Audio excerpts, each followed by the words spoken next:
Je suis très heureuse d'avoir été choisie comme marraine du festival et de pouvoir, à ma toute maigre hauteur, contribuer à cette équipe absolument formidable de bénévoles et de personnes motivées de ce festival incroyable hein, qui est généreux. En fait, je crois que c'est le mot qui détermine et qui qualifie le mieux ce festival.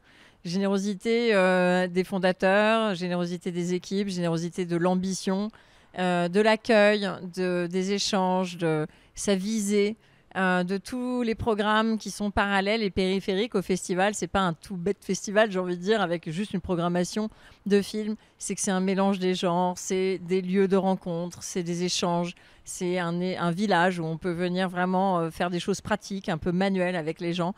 Donc voilà, c'est un festival ample, généreux, gratuit.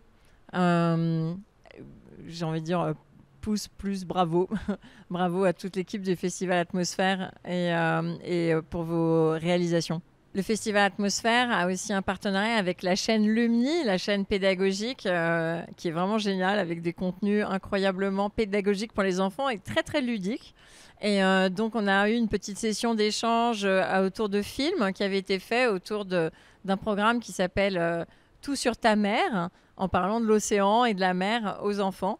Et on a eu un échange avec des classes de 5e qui m'ont bombardé de questions et qui étaient très vivants, un peu turbulents. Mais bon, ils sont en 5e, ils étaient très nombreux et très excités d'être là et globalement très heureux de pouvoir échanger sur des tas de questions autour de l'océan, que ce soit le saumon d'élevage, la pêche industrielle, les câbles sous-marins, l'extraction des minerais dans les grandes profondeurs, les aires marines qui ne sont pas protégées alors qu'elles s'appellent protégées. Ça, ils n'ont pas trop bien compris pourquoi ça s'appelait protégé alors que c'était pas protégé. Enfin voilà, des tas d'échanges très riches. Très rigolo et on espère que ça va peut-être générer des vocations de militants pour venir nous rejoindre et protéger l'océan qui est quand même le fil conducteur de la vie sur Terre, notre grand thermostat planétaire. L'océan, on ne peut pas faire sans lui.